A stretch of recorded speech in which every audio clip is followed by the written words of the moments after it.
Hello, everyone. Welcome to the One Eat podcast. Thank you for joining us. And if you haven't subscribed, what are you waiting for? Go ahead and subscribe, like, share, and engage us in the comment section. And today we're talking about the tension that broke out during Gbadebo's transition from Labour Party to the new coalition party, the ADC. And I was watching some of his videos or some of his interviews on Arise News. And it looks like they had to go see the commissioner of police. And they saw him at the end of the day. Some thugs still showed up at their event center, and they were not able to get access. Those thugs disrupted their event, and some people got hurt. I saw some people lamenting on Arise News, showing bruises and everything like that. We're in a democracy, so to speak. Intimidation like this, harassment like this should not be encouraged.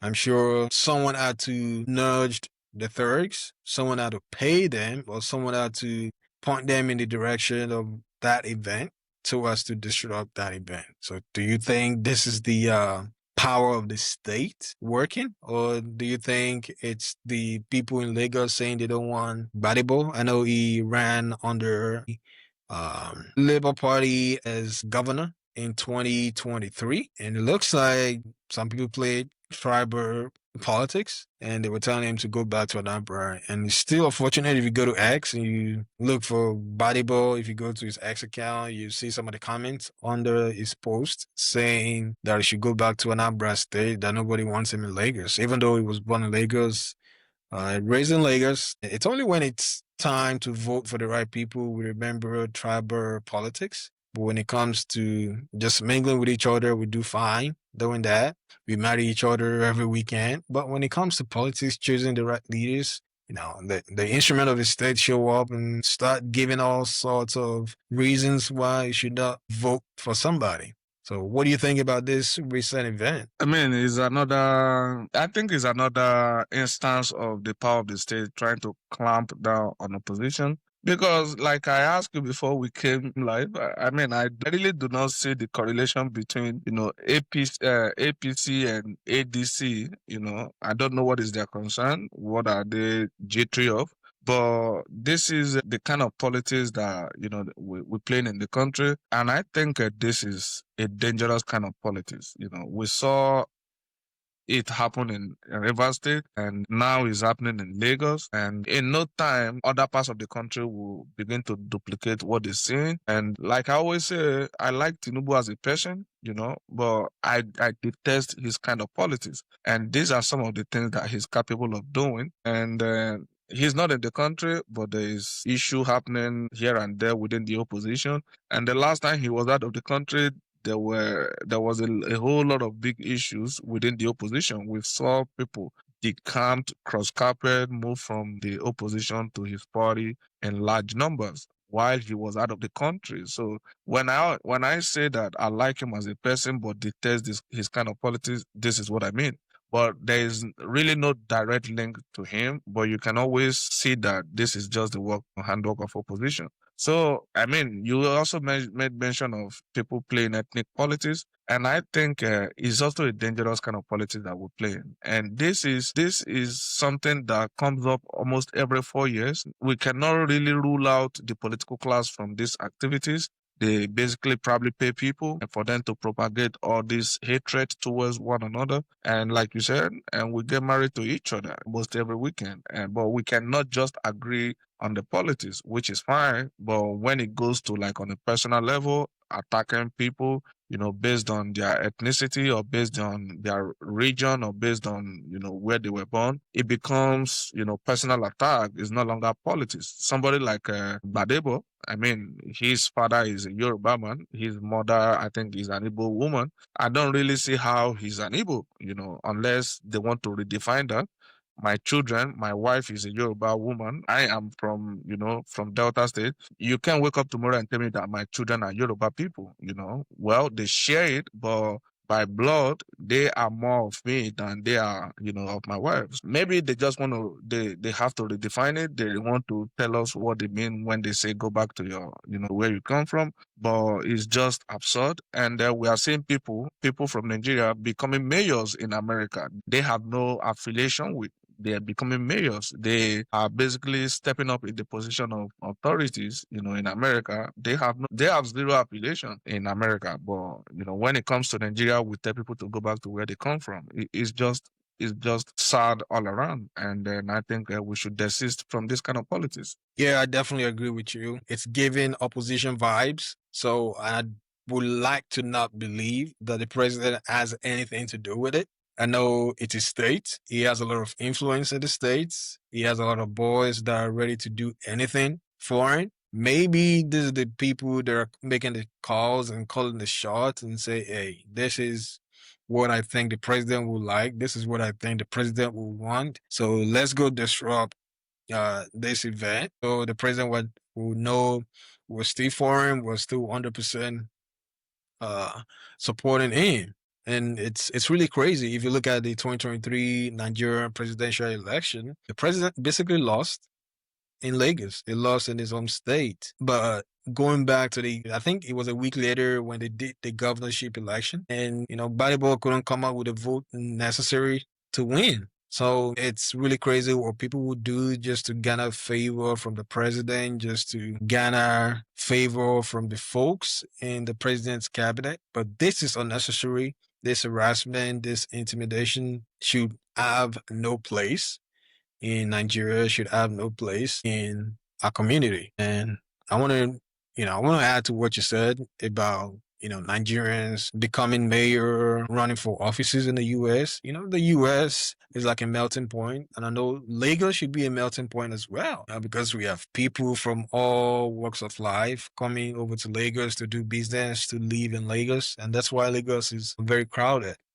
And yeah, people should just come together and embrace each other. Whether you're from the north, from the south, from the west, from the east, it shouldn't matter. Your attitudes toward other people should be your defining characteristics. I want to pose this question to you because I know you mentioned that your children are more of Delta than Yoruba. So who decides what percent your children are? I think they should be 50-50, whether you are Igbo or Yoruba, or whether, yeah, I think they should be 50-50.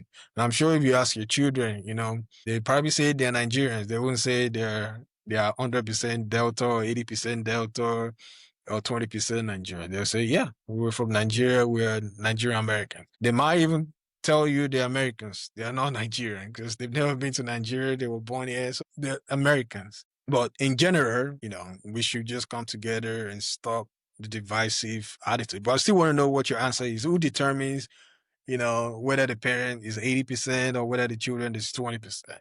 Once you're born, I'll think it'll be 50-50 or 50 Delta, 50 Yoruba, or 50 Igbo, 50% Yoruba.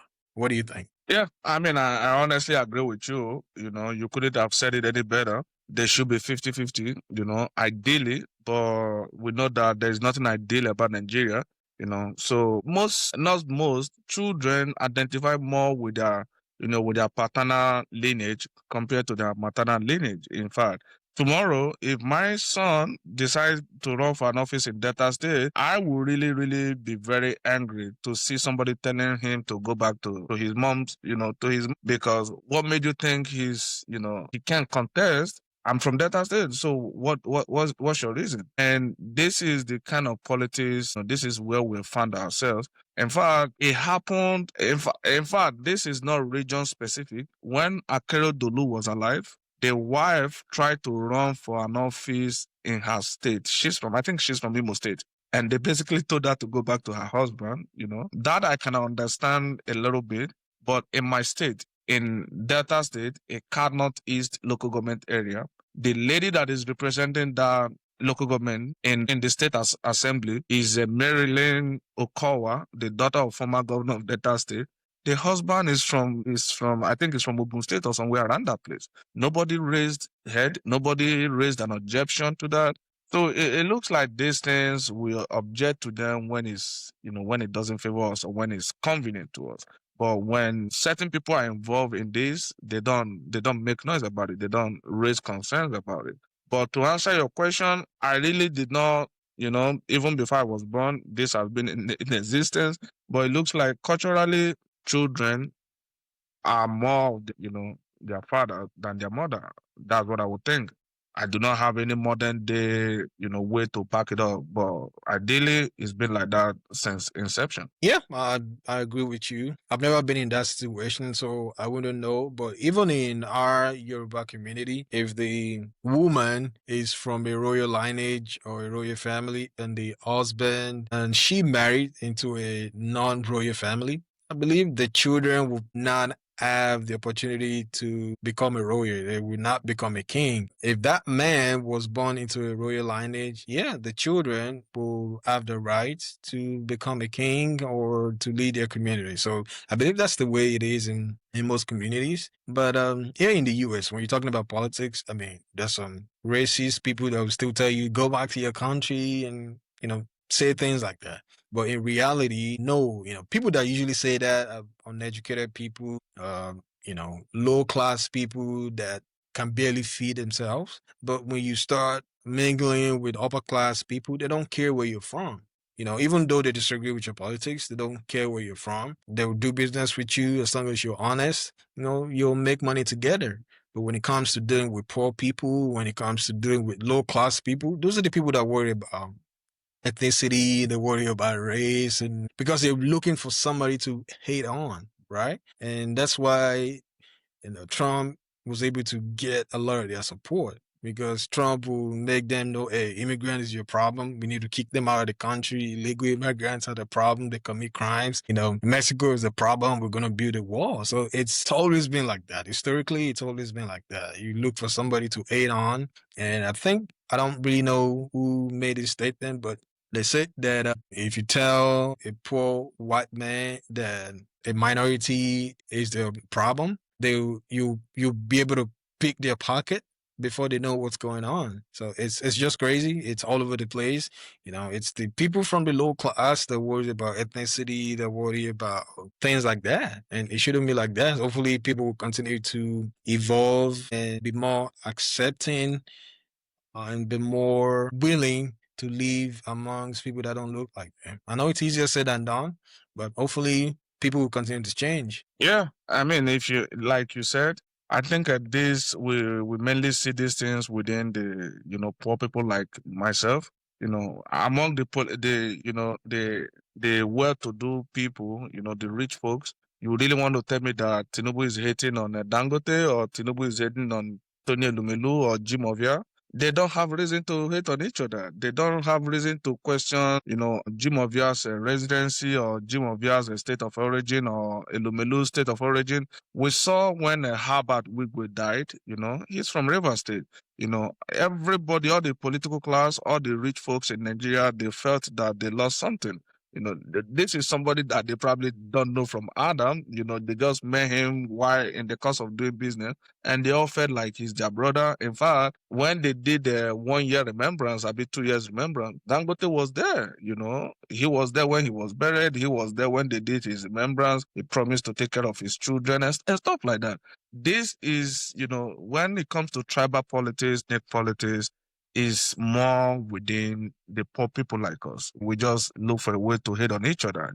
We just look for a way to keep on our problems on. But the rich folks, they don't care. In fact, Dangote probably could go and live in Delta State and still controls the politics of Delta State because he has the money. And nobody will raise an ugly head. But let a poor man try to go vote in Abeokuta from Edo State and, see them, chase him with, with cutlass.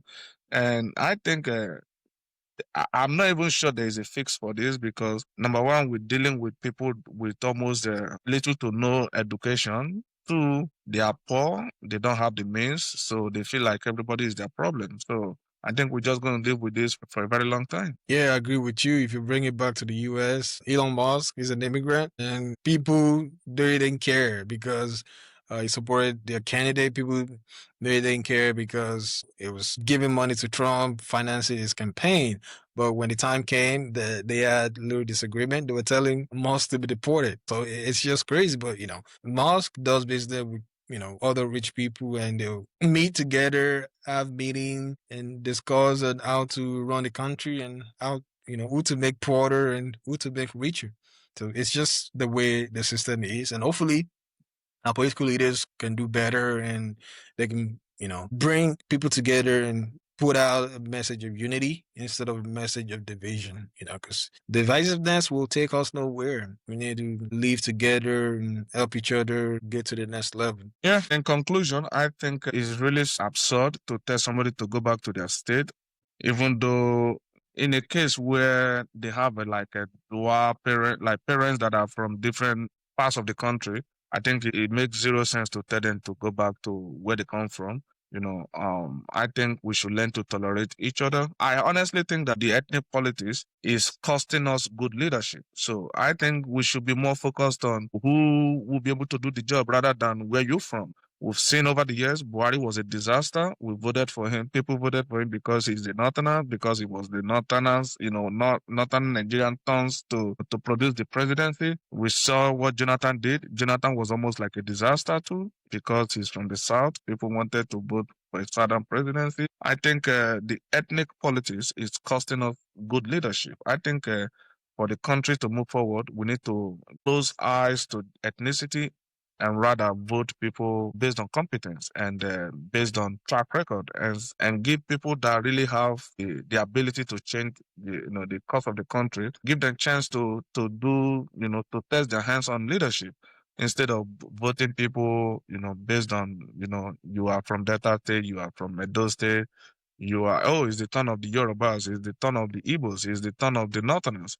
I think it's costing us good leadership. Let us know what you think. Do you share our perspective or you think otherwise? Let us know in the comment section and we'll be happy to read your comment.